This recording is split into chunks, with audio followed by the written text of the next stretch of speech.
Hello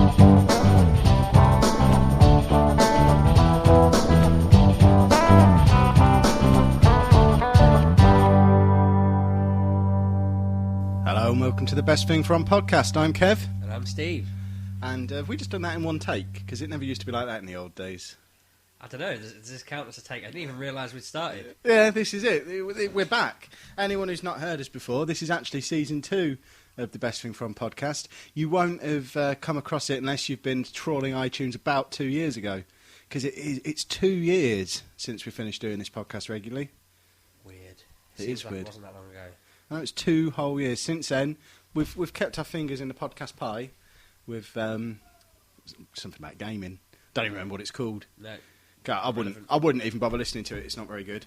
But here we are, back again, season 2 of the Best Thing From podcast. It's a little bit different from those of you who were here back in the day. I mean, there's probably only 10 people who listened back then. So chances are, if you're new, if you've never heard this show before, just fast forward about 3 minutes because you don't need to understand how it's going to be different from how it used to be. Just worry about how it is now. But we need to placate the old school and just let them know that it's not going to be quite how it was before. Because many, many moons ago, about 3 years ago now, when we first started the Best Thing From podcast, it was all about us travelling around places and finding the best thing from each county, hence the name.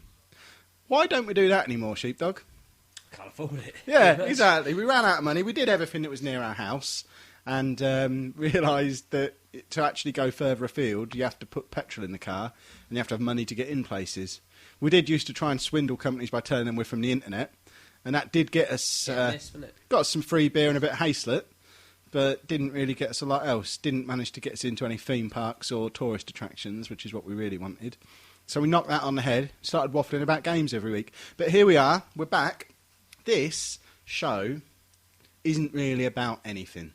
I think the tagline of putting it on iTunes is it's like listening to 2 drunk men on the night bus. And that's pretty much... Yeah, that's pretty much how we've been described for about 4 years. Yeah, that's pretty much the feel that we're going to be going for. So there's not really anything that we're talking about specifically. So if you want a focused, targeted podcast on a specific topic, move along. Listen to Mature Gamer podcast. Hear they're good. Never heard of them. This one is just going to be me and him having a natter once a week. Just so that we can keep this off of our other show, really, because we do occasionally, and I do mean occasionally, and if you don't listen intently, you won't have noticed, but we have been known on occasion to occasionally drift slightly off topic. Only according to a few people. Yeah. I mean, personally, I think it's always clean, sharp, to the point. Cutting-edge gaming. Exactly, but occasionally we've been known to drift off topic. So we thought we'd give a home for our off-topic driftings. As such, if you found us on iTunes, make sure you hit the subscribe button. If you're listening to us some other way, get iTunes and just subscribe on there anyway. Yeah, because iTunes is what it's all about in these early days. If we don't get a good start on iTunes, we're going to end up like we were in the old days when it was just me and Steve talking to 80 people once a week about absolute bullshit, and we don't want to do that. We want to be broadcasting to the 8 billion people who currently listen to our other show. So... give us a subscribe, give us a 5-star review. We ain't gonna be upset if you do that. You don't even need to listen to the rest of the show before you do that. Just do that now. Yeah, turn the show off once you download it. To be honest, your part's done. Take it from us. It's a great show. 5-star review. Let us know what your favourite variety of crisps is. Yeah. And we'll keep a tally of it. Also, follow us on Twitter @BestThingFrom, or if you want to email the show at any point, we have a shiny new email address. It's kevandsteve@gmail.com. That's our names, by the way. Yeah, well, to a point. At the start, didn't we? We did, yeah. Now, you may be wondering why, when you've never seen or heard of us before, there's suddenly 3 episodes appearing on iTunes. I did wonder that. Don't be alarmed, it won't be like that every week. Normally, there's going to be 1 episode once a week on a Sunday, but it's not like that this week because we have a lot to say. We've got a lot of hot topics. I put a question out on Twitter earlier in the week. What sort of things do you want to hear me and Steve talk about? And we had oodles of responses. I've already got a spreadsheet about this that's got, at last check, 34 different topic suggestions in it. And we couldn't narrow it down to just 1 for our first episode. We couldn't even narrow it down to 2. I'm throwing my pad on the floor now. So we narrowed it down to 3. There was no random selection of topics involved in there, obviously, because that would be disrespectful for the people who suggested the topics. So what we've done is we've picked the 3 best and strongest topics, knock out 3 shows in this first week, just to get ourselves acclimatised to the old surroundings again. Back at iTunes, it's been a while since we've been knocking around in here, isn't it? It's tidied up the place, haven't they? They have, and liquor paint on the walls. They've still got the same grumpy receptionist on the way in. But yeah, you do. But that monitor wasn't there before, and there used to be a lot more rubbish on the floor.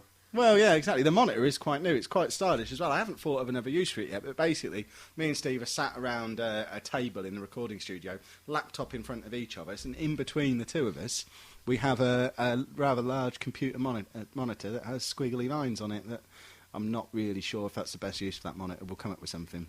When this eventually becomes a TV show, that's where the podcast logo will be. On there. And then when we want to talk about something specific, one of the tech guys over in the corner will flash up an image on there for us and we can refer to it. Yeah, exactly. I was tempted to get my laser pointer out so that when I was discussing stuff that I put on that very screen during the show, I could point to you and show you what I meant, but I thought, really, I can just do that because I'm right next to it. I can touch it with my finger at the moment, but when it all becomes on a bigger scale, bigger studio audience than what we've got today, it'll take on a life of its own, that monitor. I think it's a grand idea. I'm not sure you could fit a bigger studio audience in here today, really. Well, there is one empty seat sat there, so we could fit one person in. We should have a rotating studio audience. That should be best. Whoever selects the topic each week can come and sit in the corner of the studio on that chair and listen to us talk about their suggested topic. Sounds like a plan. It does sound like a plan, doesn't it? So, the topic itself. It was basically the first one someone suggested, so I started researching this one before I looked into anything else. Don't get used to me researching stuff, by the way. It's just this one really captivated my imagination, and it is crisps. Someone wants us to talk about crisps. I forget who it was. I wasn't paying that much attention. But I put the question out to the Twitter masses. What would you like to know about crisps? Have you got a burning question on crisps that you've always wanted to know, but you've always been afraid to ask? Get used to us doing that. That's basically what we're going to be building the show around. You tell us what to talk about, and then we ask you what to say about it. It's less work for us that way. Sheepdog, I've lost my mouse pointer. Where's it gone? Which side of the screen am I supposed to go off to get back onto my laptop? It's all gone wrong already. This is the only topic I've researched as well. All the other topics that they suggested, I didn't bother looking up. I thought crisps. I'll get enough knowledge about crisps there so that they all think I'm clever. First impressions count, and then wing it from there. So what have you found out about crisps on your travels around the internet?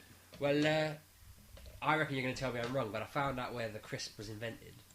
Did you? And I'm wondering, A, whether it's true, B, how anyone would have documented this, to be reliably, how they'd have gone back and that man definitely is telling the truth. And I don't really see how no one else thought of doing this. But apparently, I read that crisps were invented by, there was a man in a restaurant, I can't remember where, somewhere in America possibly, kept ordering fried potato, kept moaning it was too moist, so the guy got so sick of him moaning that he tried to make him the driest, roughest old fried potatoes he could think of, just to piss the guy off and get rid of him. He could have just asked him to leave, to be fair, and if he had asked him to leave, the world would be a different place today, probably a lot less fat. But apparently, he gave the guy these dry, mouldy old they weren't mouldy. Potato. They weren't mouldy. That's not how the story goes. You told me you didn't look at Wikipedia for this, but you've got the same story that I've got. Same story. I assumed you were going to shoot me down. But it started off as a bit of revenge, and turned out the guy really liked him. So I've got a little more information than you have. I've got a name of the guy. Really? Is it Colin Risp? It isn't. It's Cornelius Vanderbilt. Now, that name, I imagine, is a name you're quite familiar with, because Cornelius Vanderbilt was also known as the Sobriquet Commodore. He was an American industrialist and philanthropist who built his wealth in shipping and railroads. Wow. He's the man you've got to thank for the crisp. Are we sure he's not just the only rich guy who was bored enough to try and claim that he invented them? It might well have been. Because I'm pretty sure people probably budged up fried potato stuff over the years and made them too dry.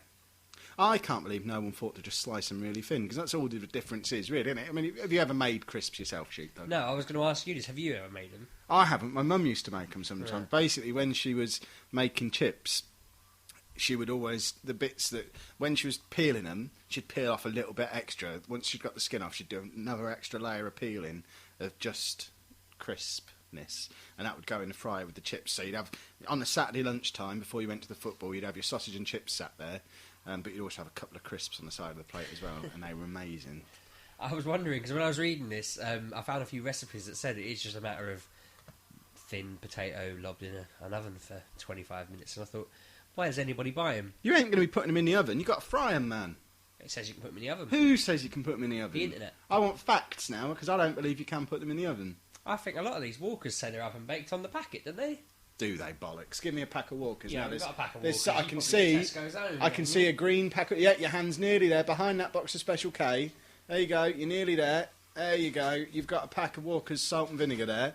I was going to be put to the test like this. I don't believe they're cooked in an oven. Come on, read the information to me. I'm trying. He's now. We'll have it Cooked shoot. with sunseed oil. So that Yeah. suggests fried, but It does. He's reading the back I'm of sure the they're packet of it doesn't crisps. say anything about ovens on it. I'm Yeah. sure they're They laid in do. an oven tray and put in an oven in oil. That's what Walker's. the recipe said. If that's the case, how do you explain Walker's baked, which is another variety that Walkers do, which I found on my travels around the internet? In fact, I'm going to find a picture of them now and put them on the little screen there. Wagon, ain't you? There you go. Walker's baked sheepdog. How do you explain these? Why do they exist? Why do they exist? Might be If that bag I was if reading. normal crisps are fried, It doesn't are say baked anything as about well. them being oven done on this. I could have lied to you. To be fair, you ain't going to fact check me, are you? I just did. I've just knowledge bombed you. You've made a fool of yourself there, little fella. You were like 5 minutes into the first show and you've already made a horrible error. Well, the recipe I read said put them in an oven for 25 minutes. We might have to try this out. Where did you read your recipe? I was trying to find it because I typed in fun crisp facts. Oh, you are such a loser. I got up with this really awful website with like a bright yellow background of loads of crisps, and I'm going to try and find it. I think I just did. He's looking on the internet now. Chipsandcrisps.com. That sounds It's like a website long and a list half. of stuff. I was talking to the crisp guy on Twitter. Is there such a man? He is called the Crisp Guy. I'm just checking out. One of our listeners from the olden days, Andy T UK, when I mentioned that we were going to be talking about crisps in our first episode, his response was, if you're going to be talking about crisps, you need to talk to this guy. So he put me in touch with the Crisp Guy on Twitter, and I posed a few questions to him, and he's been giving me the technical terms for some of these foods. Because obviously, you're speaking to the Crisp Guy on Twitter. What's the first question you'd ask him? What's his favourite flavour, to be fair? I see, I didn't do that. I've gone down the route of, is a what's it a crisp? What was his response? His response was, no, a what's it, by definition, is an extruded snack. Crisps are fried potato products. So straight away, that pisses on your baked bonfire, doesn't it, little fella? They have to be fried. So does that mean... Because I was going to try and bring a bag of non-potato crisps along, looking made of onion or carrot or parsley. That would be an extruded snack, I imagine. I don't know what extruded means. I don't intend to find out. I then immediately went back to him and was, well, what about quavers then? He said, a quaver is a fried expanded pellet. He's a fried extended pellet. So Sounds of it. I ended the conversation with one word, and it was the obvious word to go to after I'd gone, what's its quavers? It was just one word, Pringles, question mark. The response to that was, Pringles are a sheeted potato snack. So they're also not a crisp. Where does the crisp guy work, or is he just a crisp enthusiast? I don't know. I'm going to have a look at him in a little more 'Cause detail. on I'd like Twitter. to assume that he runs like Walkers, like his name's Barry Walker or something. He was or Murray Walker. His Twitter page is just him talking about music. He's also he's a snack food flavourist by day. Apparently, is his job. Snack food flavours. Do you reckon he's just the guy who pours the salt on the crisps? Do you reckon he's probably the guy who stood in the way of those bags you can get with a little blue bag of salt in that you pour? He'd probably stop them from becoming mainstream because he'd be out of work. What do you mean stop them from becoming mainstream? That was how crisps existed for many years. I'm going back to Wikipedia now for my crisp history. Is that what people had to do? Salt them themselves? Yeah. And then maybe it's the opposite. Then maybe I'm wrong. This guy come along and went, hang on a minute, hang on. People don't want to be doing that. Hold on. People don't want to be doing it. I'll pour the salt. Maybe he's a national hero. This the concept, because crisps were originally sold in tins like Pringles. They weren't in bags. Bum, bum, But then some genius invented selling them in waxed paper. I heard about this one, the wax paper, and then people said they got too soggy or something. In order for but did you read about how the waxed paper bags were made? I did. Because it was a factory that made them in tins, And their solution to the waxed paper bag wasn't to open another part of the factory to do waxed paper bags. They gave sheets of waxed paper to the staff to take home with them and iron together at home and bring back the next day.